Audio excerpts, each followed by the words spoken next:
If fish can feel your 2.5-inch TRD coming through 20 foot of water, he feels that 20-foot bass boat easing up on him. They know you're there. They know you're there. Do you remember when Brendan was talking about this morning, when he was talking about herring fishing, he was talking about setting on the spot and the fish don't really bite that good because they know you're there. They know you're there. They're aware of it. That's what he was talking about. He was already all up in my subject. Boat control. Get your boat away. get it away so they can set back up on that structure.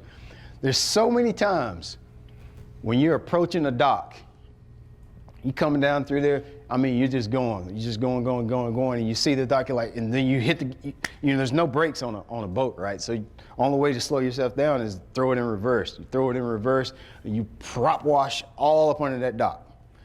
Well, sometimes you'll spook a bass, and then there's times where you just made him aware that something's going on.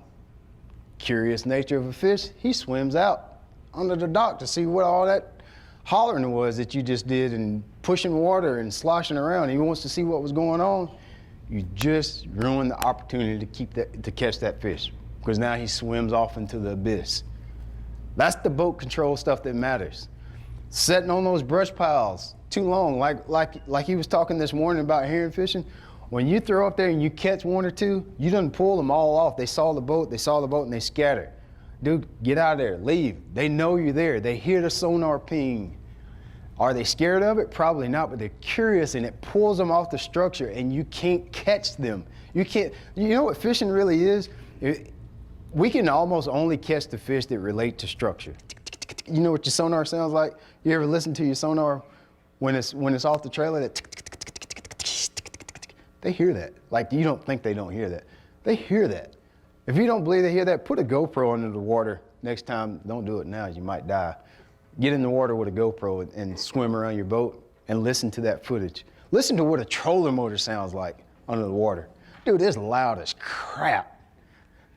Like if you ever listen to a GoPro in the water and a trolling motor, it sounds like a freaking jet taking off. Everything's personified under the water. Those fish hear that and they come to it. What happens a lot of times when you're fishing brush piles, just on certain days, it's not always like this. You know how fishing is. Fish have they have different moods. Some days they just sit in the brush pile. Some days they get off the sides of the brush pile. Some days they sit on top of the brush pile. You never know. But what happens when I was talking about pulling those brush piles and I start marking fish out there in 50 when I know the brush pile's up here in 30 and that's when I'm actually trying to go fishing. For some reason I'm marking fish way out here in the channel. They heard you. They heard that sonar ping. They came to see what it was. So you kind of got to be aware of that. And I've gotten now to where I try to stop the big engine way out from my brush pile and work my way up to it, to wherever I'm fishing, just so I don't get their attention so fast. And I've got a chance to actually fish for them before they realize I'm there. It's Mike Iaconelli. This is Bass U TV. Here's what's awesome about Bass U TV. You get the top instructors. You will learn things at Bass U that you will learn nowhere else. We take the mystery and the myths out of bass fishing. Real tools that help you catch more fish consistently. At Bass U TV, shoes are optional. And I like turtles. And that's why you want to check out Bass U TV. Join the Bass U family. Welcome to Bass U TV.